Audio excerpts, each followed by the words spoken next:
Telangana police ने अवाम को खबरदार किया है कि गूगल पर वेबसाइट्स को रिव्यूज देने के बदले हजारों रुपए कमाने के दावे करने वाले इश्तिहारात पर भरोसा न करें। पुलिस ने वादा किया है कि पार्ट टाइम नौकरियों के नाम पर व्हाट्सएप या मैसेंजर के जरिए आने वाले लिंक्स पर क्लिक न करें। पुलिस ने बताया है कि घर बैठे आसानी से पैसे कमाने का लालच देकर धोखेबाज लोग जाल बिछा रहे हैं। खासतौर पर कीपिया वर्क जैसी वेबसाइट्स के रिव्यूज के नाम पर लोगों को गुमराह किया जा रहा है। पहले थोड़ी रकम देकर एतमाद हासिल किया जाता है और बाद में बड़ी रकम हड़प ली जाती है। पुलिस ने कहा है कि अवाम की जरूरियात और माली मुश्किलात का फायदा उठाकर इस तरह के फ्रॉड किए जा रहे हैं और इसलिए मशकूक लिंक्स पर और पार्ट टाइम नौकरियों के इश्तिहार से दूर रहें। मंगल के रोज एक्स पर तेलंगाना हुकूमत ने एक ट्वीट जारी करते हुए अवाम को पार्ट टाइम जॉब स्कैम्स के बारे में मुहतात रहने का मशवरा दिया।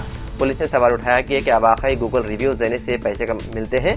अगर किसी को कोई मशकूक ऑफर नजर आए तो फौरन पुलिस को इत्तला देने की अपील की। तेलंगाना हुकूमत ने अवामी फलाह को तरजीह देते हुए गृह ज्योति और महालक्ष्मी स्कीमों के लिए दोबारा दरख्वास्तों का अमल शुरू कर दिया है।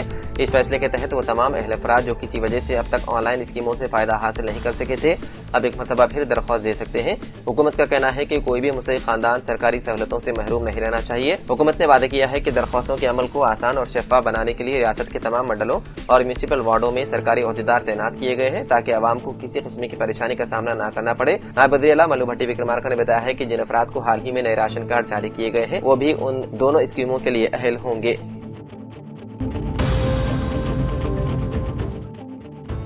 तेलंगाना में बल्दियाती इंतखाबात के इनेकाद के लिए बाज़ाब्ता तौर पर राहें हमवार हो गई है। तेलंगाना कानून साज़ असेंबली में म्यूनिसिपल एक्ट तरमीमी बिल को मंजूरी दे दी गई है। असेंबली में मंजूर करदा तरमीम के मुताबिक म्यूनिसिपल एक्ट साल 2019 में शामिल 2 शर्त खत्म कर दी गई है, जिसके तहत वोटर लिस्ट में तरमीम से कम 60 दिन कबल पेश की इत्तला देना लाजमी था। इस तरमीम के बाद अब इलेक्शन कमीशन ऑफ इंडिया को पेश की इत्तला देने की शर्त भी खत्म हो गई है, जिससे इंतखाबात के इनेकाद के अमल में तेजी आएगी और हुकूमत को मुकम्मल लचक हासिल हो जाएगी। कानून में तब्दीली के साथ ही वोटर लिस्ट की तैयारी का अमल तेज कर दिया गया है। रियासती इलेक्शन कमीशन पहले ही ड्राफ्ट वोटर लिस्ट जारी कर चुका है, जबकि हतमी वोटर लिस्ट 10 जनवरी को शाया किए जाने का इम्कान है।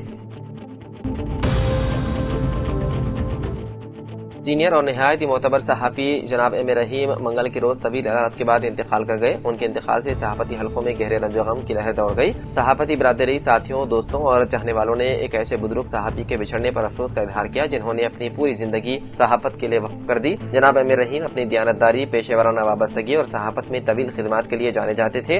वो बरसों तक सहाफत के मैदान में एक मोतबर और बाएतमाद आवाज के तौर पर पहचाने जाते रहे। उनका इंतकाल न सिर्फ सहाफती दुनिया बल्कि समाज के लिए भी एक बड़ा नुकसान करार दिया जा रहा है। मरहूम की नमाज जनाजा आज बाद नमाज दोहर जामा मस्जिद एसी गार्ड में अदा की जाएगी। तदफीन एसी गार्ड कब्रिस्तान KGN जेरोक्स के करीब खैरताबाद में अमल में आएगी।